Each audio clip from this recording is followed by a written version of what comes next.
Hey, hola a todos y bienvenidos de vuelta a su canal Lectura en Voz Alta. Qué bueno que están de vuelta.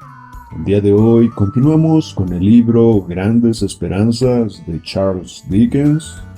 El capítulo que nos toca hoy es el 53. Así que pónganse cómodos, porque comenzamos. Capítulo 53. La noche era muy oscura, a pesar de que se levantaba la luna llena.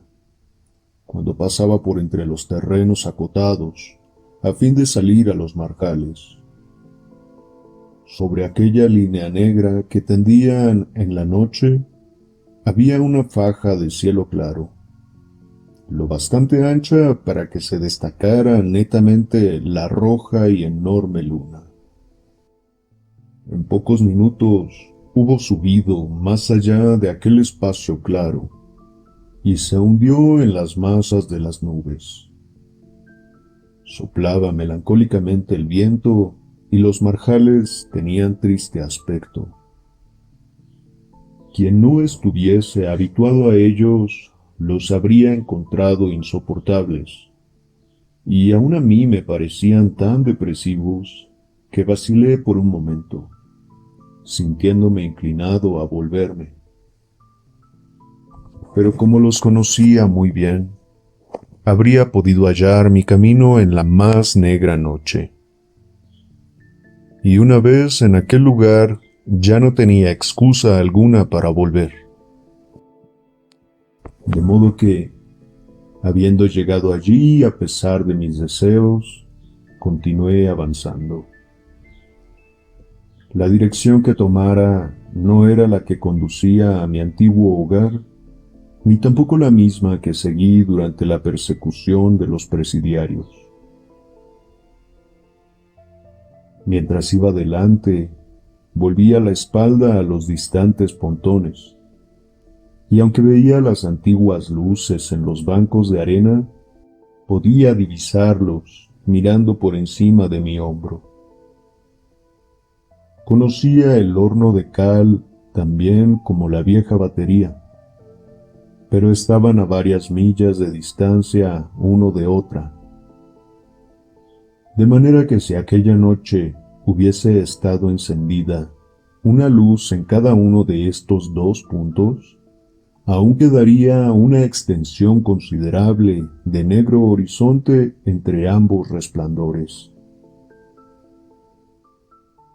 Al principio tuve que cerrar varias puertas a mi espalda, y otras veces tenía que detenerme mientras el ganado que estaba echado junto a los senderos se levantaba y se dirigía hacia los espacios cubiertos de hierba. Pero después de unos momentos me encontraba ya solo en aquella dilatada llanura. Transcurrió aún media hora hasta que llegué al horno.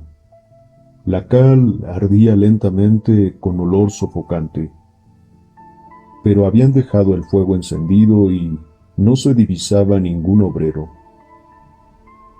Muy cerca había una cantera de piedra que se interponía directamente en mi camino. Sin duda, trabajaron en ella aquel día, según pude juzgar por las herramientas y las carretillas que estaban diseminadas. Saliendo nuevamente al nivel del marjal, al subir de aquella excavación, porque el mal sendero cruzaba por allí, vi una luz en la antigua casa de la compuerta. Apresuré el paso y con la mano llamé a la puerta. Esperando la respuesta, miré alrededor, observando que la compuerta estaba abandonada y que la casa, que era de madera, cubierta de tejas, no ofrecía mucho abrigo cuando el tiempo fuese malo, y aún tal vez tampoco en tiempo bueno. Observé que el mismo barro estaba cubierto por una capa de cal y que el vapor del horno, el humo del horno, se arrastraba de un mundo fantástico hacia mí.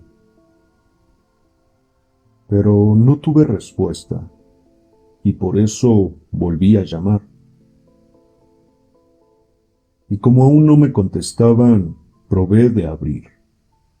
Obedeció el picaporte y se dio la puerta. Mirando al interior, vi una bujía encendida sobre la mesa, un banco y un jergón sobre un camastro. Advirtiendo que en la parte superior había una especie de desván, pregunté: ¿No hay nadie? Tampoco me contestaron, y entonces me volví hacia la puerta, indeciso acerca de lo que haría. Empezaba a llover copiosamente. Como no viera nada más después de lo que acababa de observar, me volví a la casa y me cobijé bajo la puerta, mirando al exterior. Mientras me decía que alguien debía de haber estado allí unos momentos antes y que regresaría en breve, porque de lo contrario no habría dejado encendida la bujía. Se me ocurrió la idea de ver cuál era el largo del pábilo.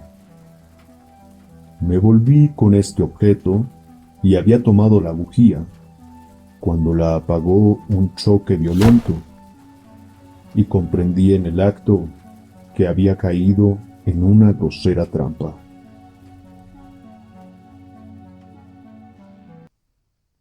«Ahora», dijo una voz contenida, «ya lo tengo».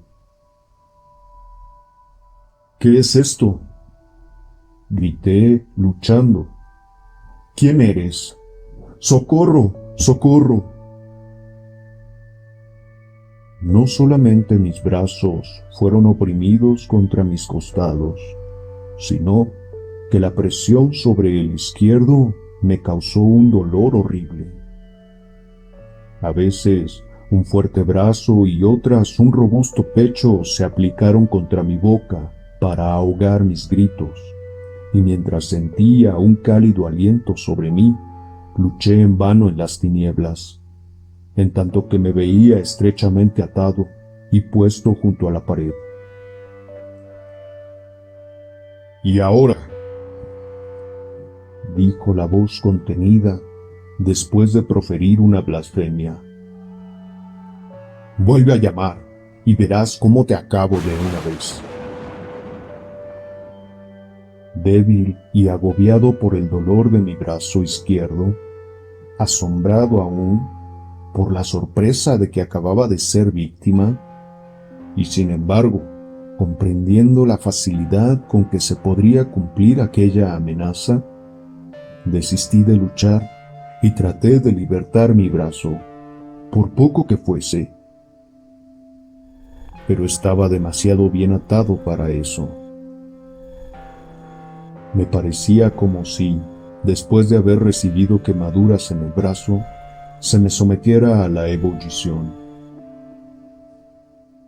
Como la oscuridad se hizo más densa en el lugar donde estaba mi enemigo, comprendí que éste acababa de cerrar un póstigo. Después de tantear unos momentos, encontró el pedernal y el acero que buscaba, y empezó a golpear para encender la luz.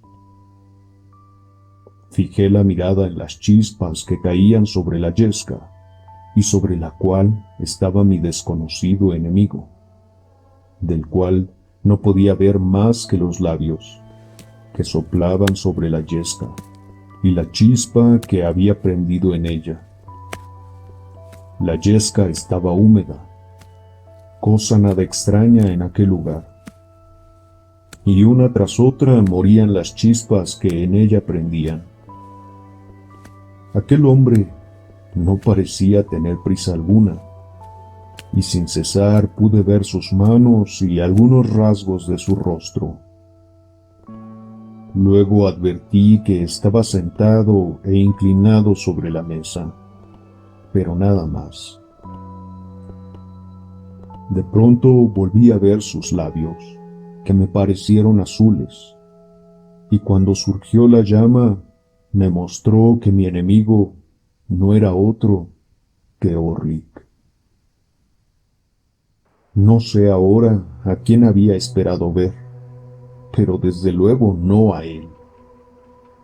Y al advertir su identidad, comprendí que me hallaba en una situación verdaderamente peligrosa, y no le quité los ojos de encima. Sin vacilar, encendió la bujía con la mecha, soltó esta última y la pisó. Luego dejó la bujía en la mesa, a cierta distancia de él, de modo que pudiese verme bien. Y sin levantarse del asiento, cruzó los brazos y me miró. Observé entonces que yo estaba atado a una especie de escalera y a poca distancia de la pared, la cual, sin duda, permitía el acceso al desván. Ahora, dijo, después que ambos nos hubimos contemplado, ya te tengo. Desátame, suéltame.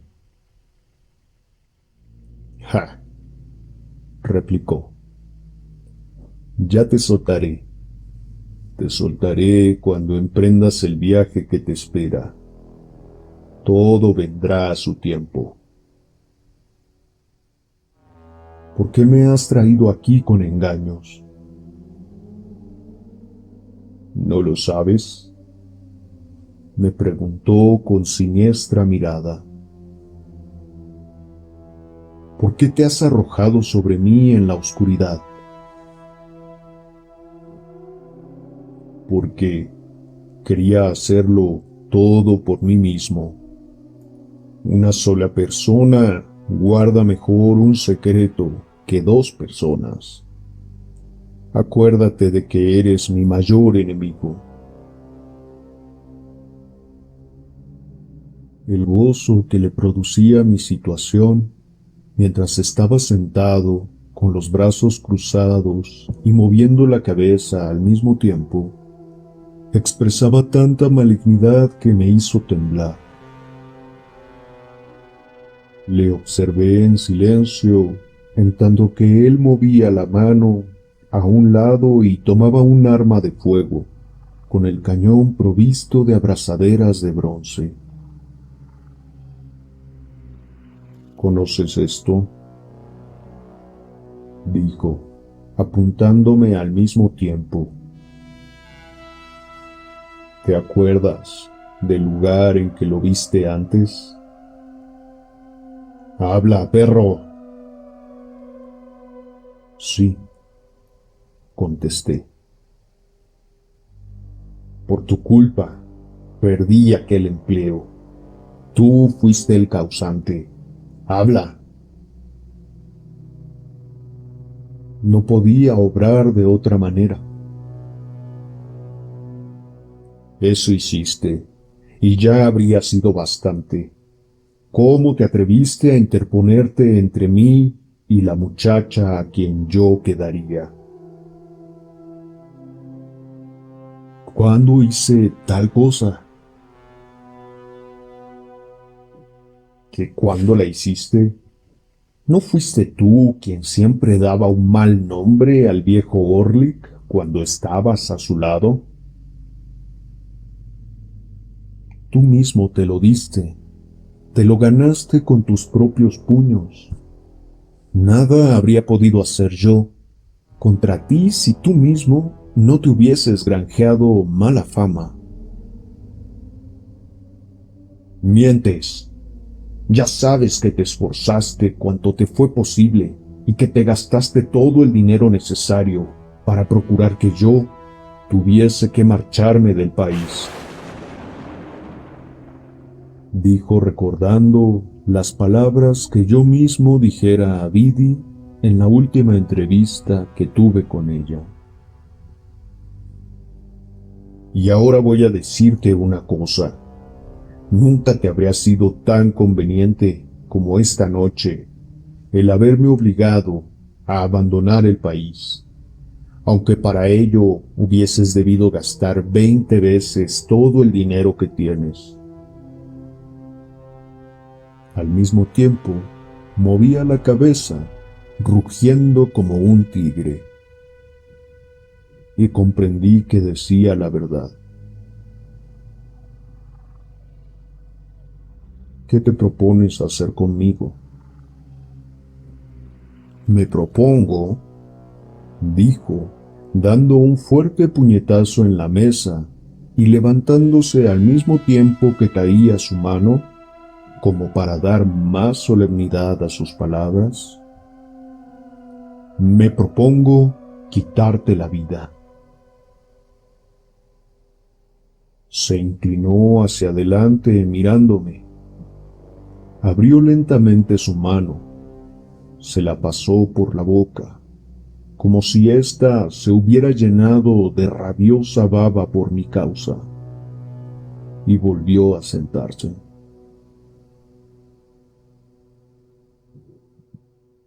Siempre te pusiste en el camino del viejo Orlik, desde que eras un niño, pero esta noche dejarás de molestarme. El viejo Orlik ya no tendrá que soportarte por más tiempo. Estás muerto. Comprendí que había llegado al borde de mi tumba.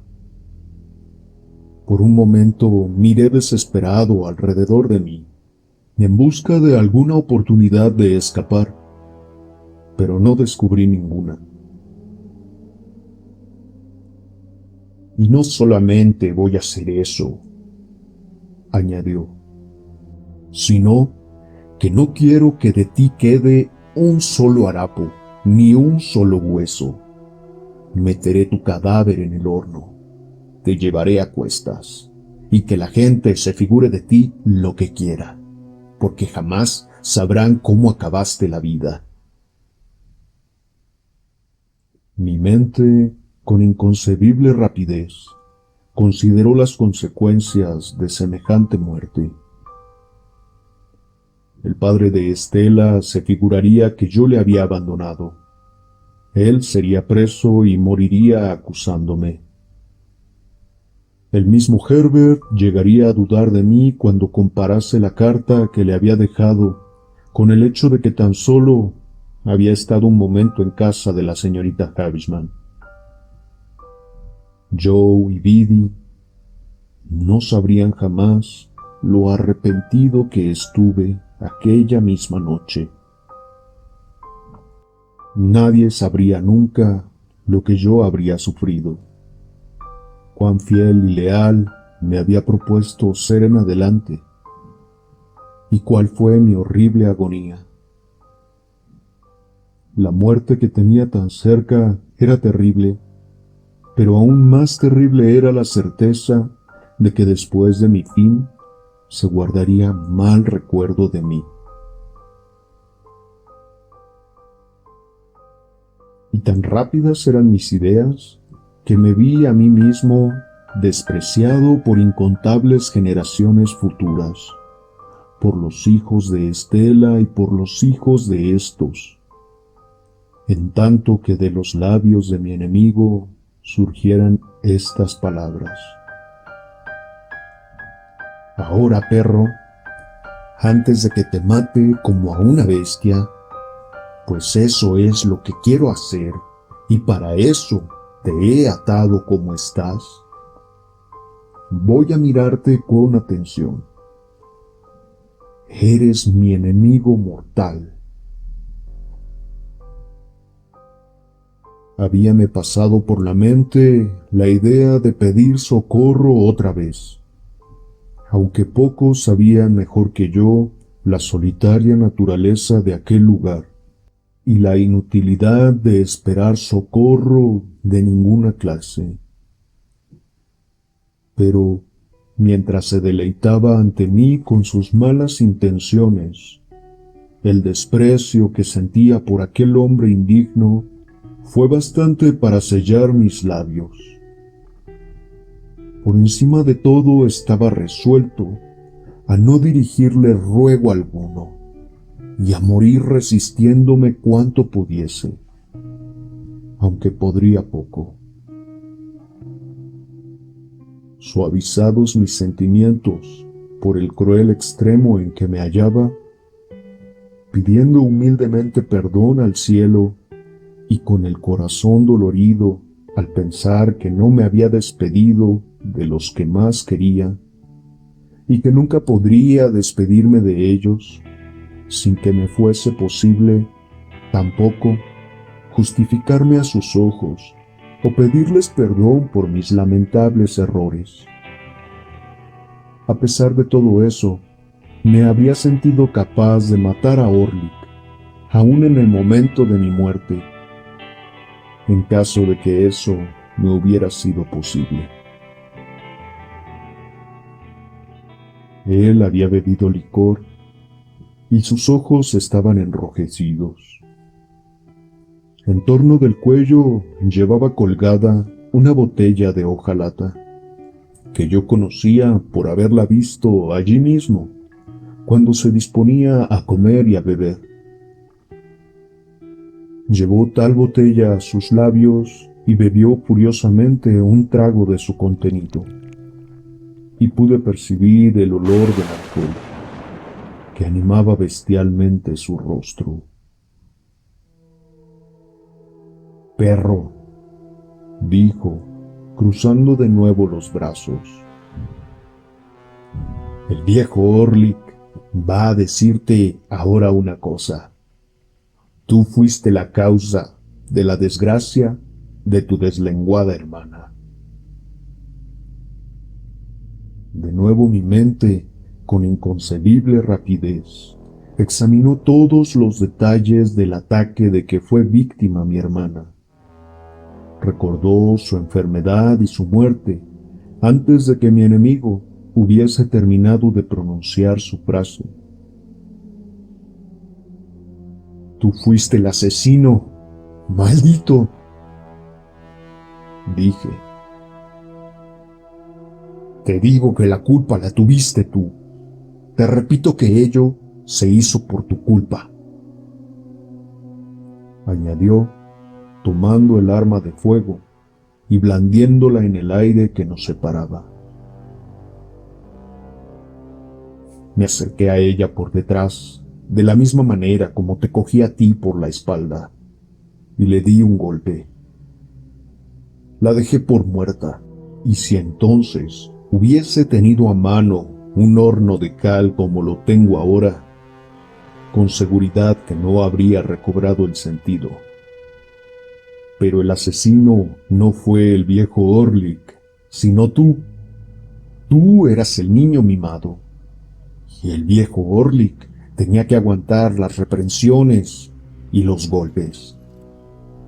El viejo Orlik insultado y aporreado. Ahora tú pagas por eso.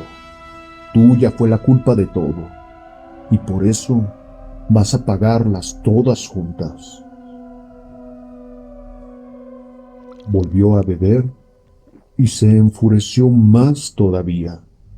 Por el ruido que producía el líquido de la botella, me di cuenta de que ya no quedaba mucho. Comprendí que bebía para cobrar ánimo y acabar conmigo de una vez. Sabía que cada gota de licor representaba una gota de mi vida.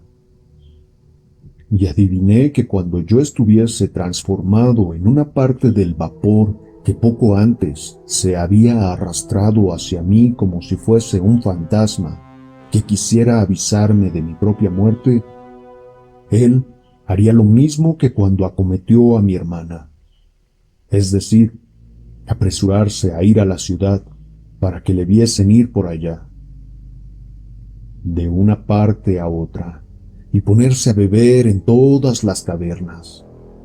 Ni rápidamente lo persiguió hasta la ciudad.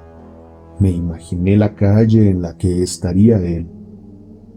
y advertí el contraste que formaban las luces de aquella y su vida con el solitario marjal, por el que se arrastraba el blanco vapor en el cual yo me disolvería en breve.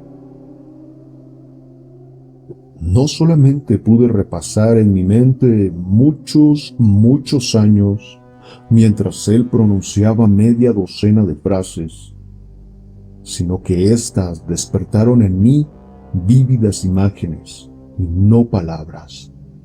En el excitado y exaltado estado de mi cerebro, no podía pensar en un lugar cualquiera sin verlo, ni tampoco acordarme de personas sin que me pareciese estar contemplándolas. Imposible me sería exagerar la nitidez de estas imágenes. Sin embargo, al mismo tiempo, estaba tan atento a mi enemigo que incluso me daba cuenta del más ligero movimiento de sus dedos. Cuando hubo bebido por segunda vez, se levantó del banco en que estaba sentado y empujó la mesa a un lado. Luego tomó la vela y, protegiendo sus ojos con su asesina mano, de manera que toda la luz se reflejara en mí, se quedó mirándome y aparentemente gozando con el espectáculo que yo le ofrecía. Mira, perro, voy a decirte algo más. Fue Orlik, el hombre con quien tropezaste una noche en tu escalera. Vi la escalera con las luces apagadas. Contemplé las sombras que las barandas proyectaban sobre las paredes al ser iluminadas por el farol del vigilante. Vi las habitaciones que ya no volvería a habitar. Aquí una puerta abierta, más allá otra cerrada, y alrededor de mí los muebles y todas las cosas que me eran familiares. ¿Y para qué estaba allí el viejo Orlik? Voy a decirte algo más, perro. Tú y ella me habéis echado de esta comarca, por lo que se refiere a poder ganarme la vida. Y por eso he adquirido nuevos compañeros y nuevos patronos.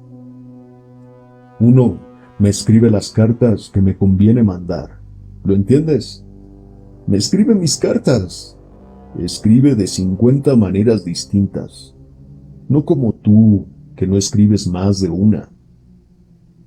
Decidí quitarte la vida el mismo día en que estuviste aquí para asistir al entierro de tu hermana. Pero no sabía cómo hacerlo sin peligro, y te he observado con la mayor atención, siguiéndote los pasos. Y el viejo Orlik estaba resuelto a apoderarse de ti de una manera u otra. Y mira, cuando te vigilaba, me encontré con tu tío Provis. ¿Qué te parece? Con qué claridad se me presentó la vivienda de Provis. Este se hallaba en sus habitaciones y ya era inútil la señal convenida. Y tanto él como la linda Clara, así como la maternal mujer que la acompañaba, el viejo Bill Barney, tendido de espaldas, todos flotaban río abajo, en la misma corriente de mi vida que con la mayor rapidez me llevaba hacia el mar. Tú con un tío. Cuando te conocí en casa de Gargery, eras un perrillo tan pequeño que podría haberte estrangulado con 2 dedos, dejándote muerto. Como tuve intenciones de hacer un domingo que te vi rondar por entre los árboles desmochados. Entonces, no tenías ningún tío. No, ninguno. Pero luego el viejo Orlik se enteró de que tu tío había llevado en otros tiempos un grillete de hierro en la pierna, el mismo que un día encontró limado hace muchos años y que se guardó para golpear con él a tu hermana, que cayó como un fardo, como vas a caer tú en breve. E impulsado por su salvajismo, me acercó tanto la bujía que tuve que volver el rostro para no quemarme. ¡Ja!, exclamó, riéndose y repitiendo la acción.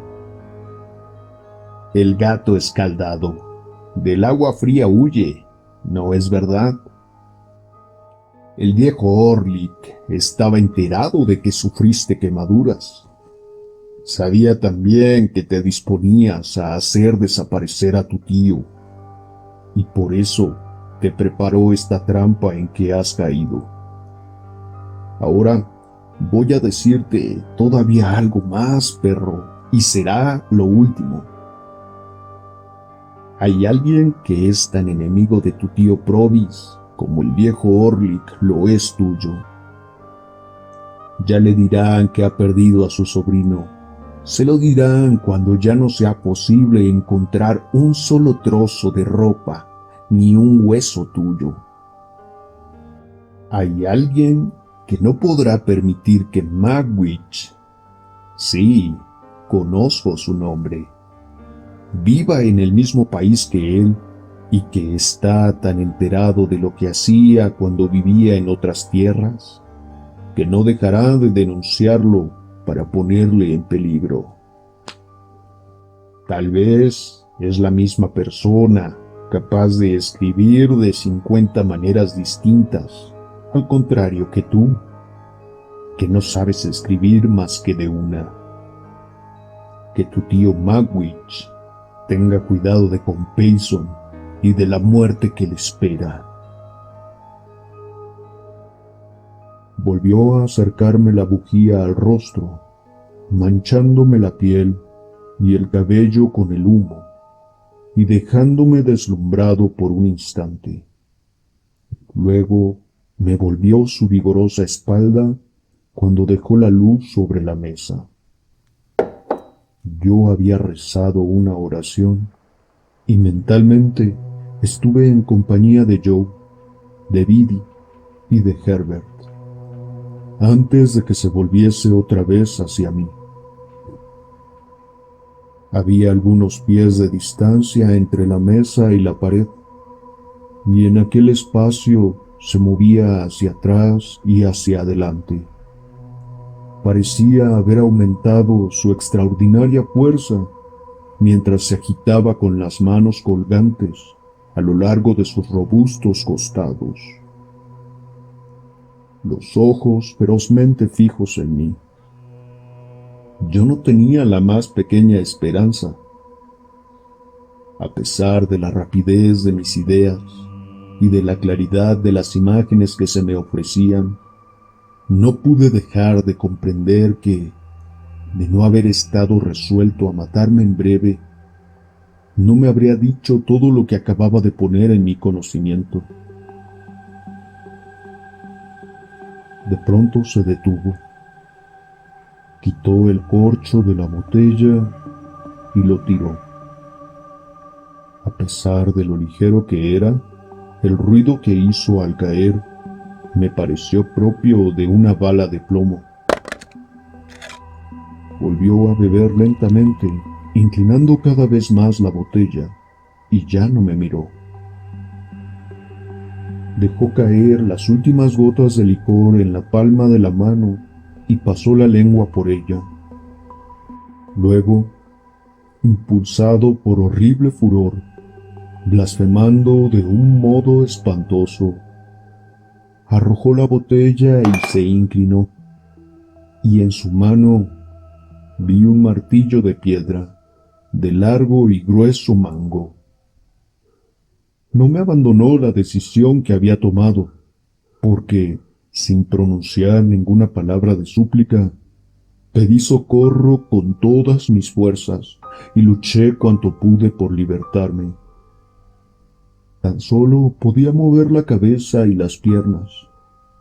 Sin embargo, luché con un vigor que hasta entonces no habría sospechado tener. Al mismo tiempo, oí voces que me contestaban. Vi algunas personas y el resplandor de una luz que entraba en la casa.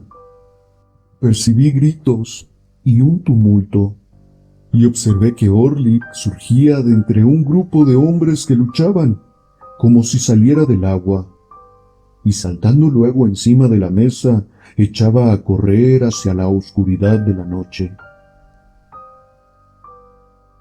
Después de unos momentos en que no me di cuenta de lo que ocurría, me vi desatado y en el suelo, en el mismo lugar, con mi cabeza apoyada en la rodilla de alguien. Mis ojos se fijaron en la escalera inmediata a la pared en cuanto recobré el sentido, pues lo sabrí antes de advertirlo mi mente. Y así, al volver en mí, dime cuenta de que allí mismo me había desmayado. Indiferente al principio, para fijarme siquiera en lo que me rodeaba y en quién me sostenía, me quedé mirando a la escalera, cuando entre ella y yo se interpuso un rostro. Era el del aprendiz de Trav.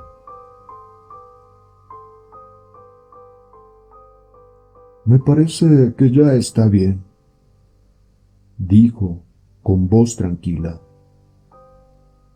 aunque bastante pálido. Al ser pronunciadas estas palabras, se inclinó hacia mí el rostro del que me sostenía, y entonces vi que era Herbert. Dios mío. Cálmate, querido Handel, no te excites. Y también nuestro amigo Startup, exclamé cuando él se inclinaba hacia mí. Recuerda que tenía que venir a ayudarnos, dijo Herbert. Y tranquilízate. Esta alusión me obligó a incorporarme, aunque volví a caer a causa del dolor que me producía mi brazo. ¿No ha pasado la ocasión, Herbert? ¿Qué noche es la de hoy? ¿Cuánto tiempo he estado aquí? Hice estas preguntas temiendo haber estado allí mucho tiempo, tal vez un día y una noche enteros, 2 días o quizá más. No ha pasado el tiempo aún, todavía estamos en lunes por la noche. Gracias a Dios. Y dispones aún de todo el día de mañana para descansar, dijo Herbert. Pero ya veo que no puedes dejar de quejarte, mi querido Handel. ¿Dónde te han hecho daño? ¿Puedes ponerte en pie? Sí, contesté. Y hasta podré andar. No me duele más que este brazo. Me lo pusieron al descubierto e hicieron cuanto les fue posible. Estaba muy hinchado e inflamado, y a duras penas podía soportar que me lo tocasen siquiera. Desgarraron algunos pañuelos para convertirlos en vendas, y después de habérmelo acondicionado convenientemente, me lo pusieron con el mayor cuidado en el cabestrillo, en espera de que llegásemos a la ciudad, donde me procurarían una loción refrescante. Poco después, habíamos cerrado la puerta de la desierta casa de la compuerta y atravesábamos la cantera en nuestro camino de regreso. El muchacho de Trapp, que ya se había convertido en un joven, nos precedía con una linterna, que fue la luz que vi acercarse a la puerta cuando aún estaba atado. La luna había empleado 2 horas en ascender por el firmamento desde la última vez que la viera. Y aunque la noche continuaba lluviosa, el tiempo era ya mejor. El vapor blanco del horno de cal pasó rozándonos cuando llegamos a él, y así, como antes había rezado una oración, entonces, mentalmente, dirigí al cielo unas palabras en acción de gracias. Como había suplicado a Herbert que me refiriese la razón de que hubiese llegado con tanta oportunidad para salvarme, cosa que al principio se negó a explicarme, pues insistió en que estuviera tranquilo sin excitarme, supe que, en mi apresuramiento al salir de mi casa, se me cayó la carta abierta, en donde él la encontró al llegar en compañía de Startup, poco después de mi salida. Su contenido le inquietó, y mucho más al advertir la contradicción que había entre ella y las líneas que yo le había dirigido apresuradamente. Y como aumentaba su inquietud después de un cuarto de hora de reflexión, se encaminó a la oficina de la diligencia en compañía de Startup, que se ofreció a ir con él, a fin de averiguar a qué hora salía la primera diligencia. En vista de que ya había salido la última, y como quiera que, a medida que se le presentaban nuevos obstáculos, su intranquilidad se convertía ya en alarma. Resolvió tomar una silla de posta. Por eso él y Startup llegaron a El Jabalí Azul esperando encontrarme allí, o saber de mí por lo menos. Pero como nada de eso ocurrió, se dirigieron a casa de la señorita Havisham, en donde ya se perdía mi rastro. Por esta razón regresaron al hotel. Sin duda, en los momentos en que yo me enteraba de la versión popular acerca de mi propia historia, para tomar un pequeño refrigerio y buscar una guía que los condujera por los marjales. Dio la casualidad de que entre los ociosos que había ante la puerta de la posada se hallase el muchacho de Trapp, fiel a su costumbre de estar en todos aquellos lugares en que no tenían nada que hacer.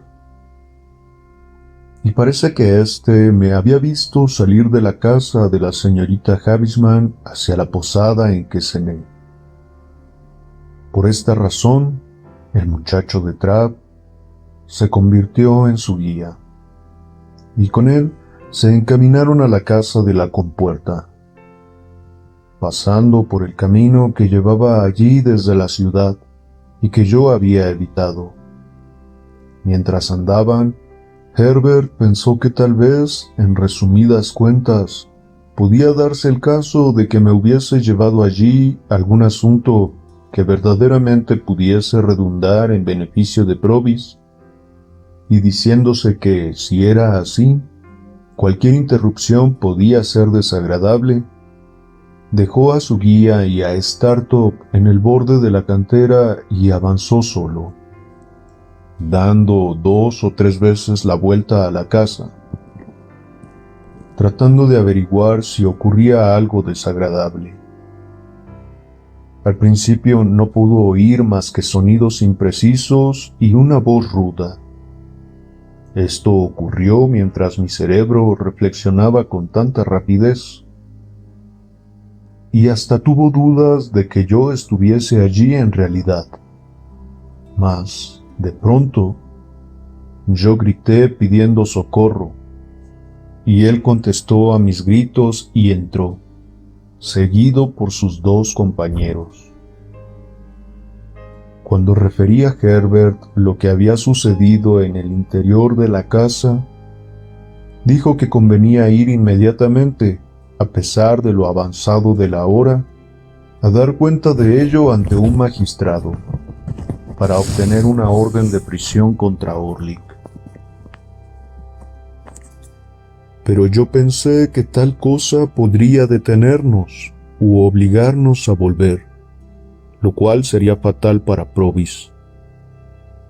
Era imposible, por consiguiente, ocuparnos de ello, y por esta razón desistimos, por el momento, de perseguir a Orlick.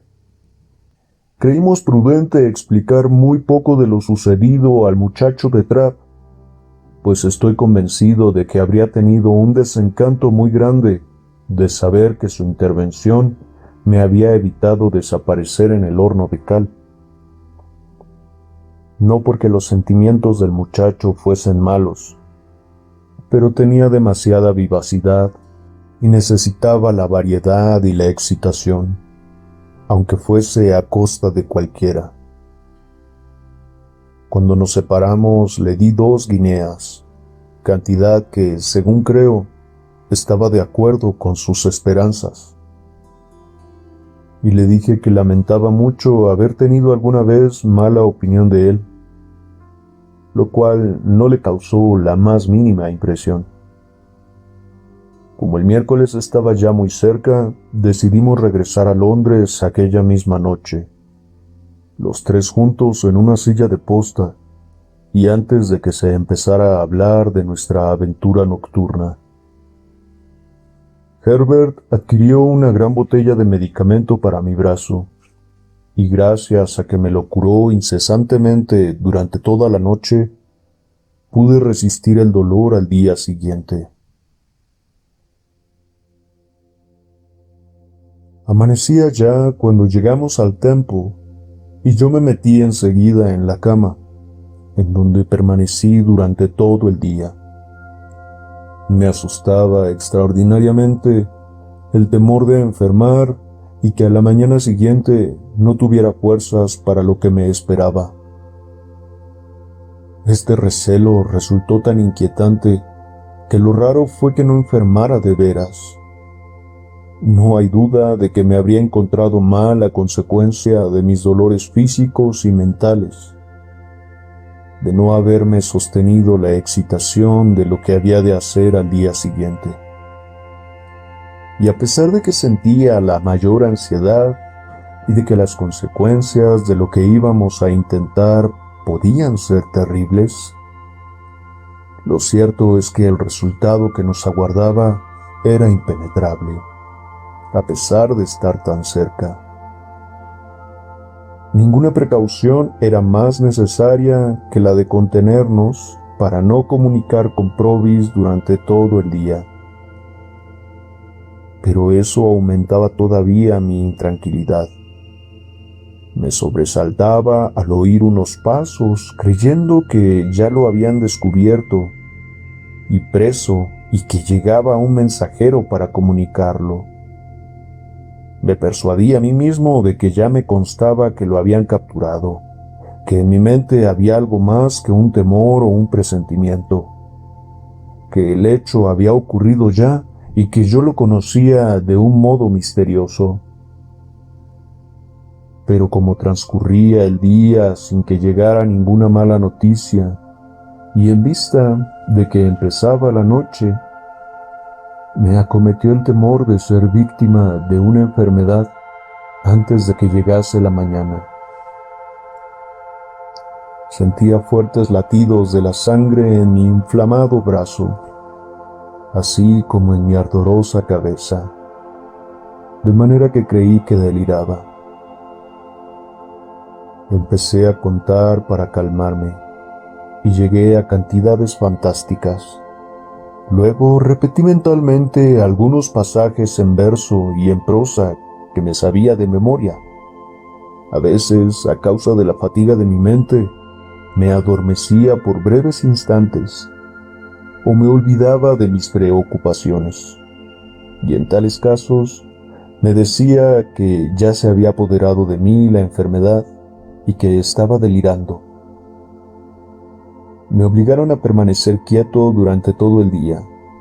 Me curaron constantemente el brazo y me dieron bebidas refrescantes.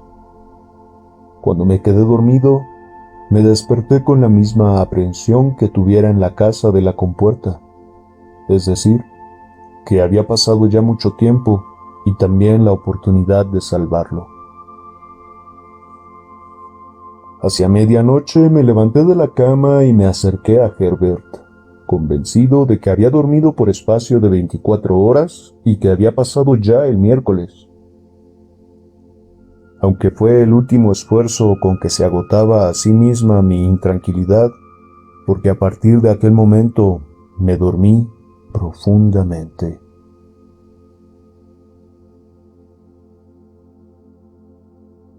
Apuntaba la aurora del miércoles cuando miré a través de la ventana.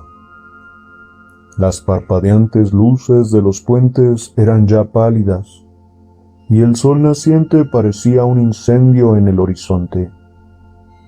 El río estaba aún oscuro y misterioso, cruzado por los puentes que adquirían un color grisáceo, con algunas manchas rojizas que reflejaban el color del cielo.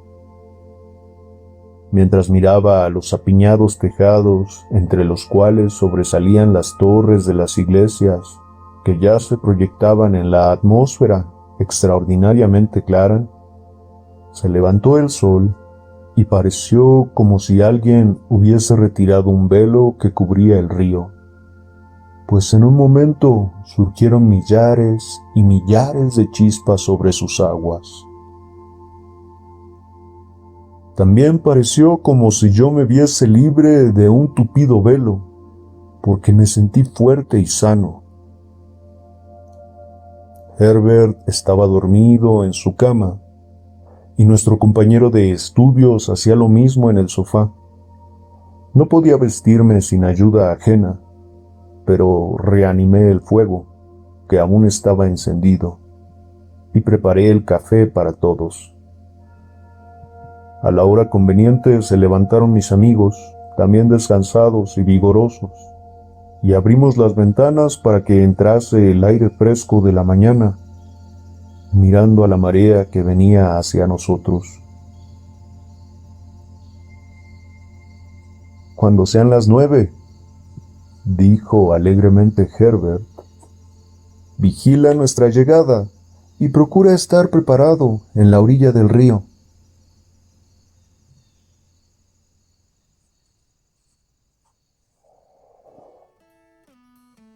Bueno, amigos, este fue el capítulo 53 del libro Grandes Esperanzas de Charles Dickens.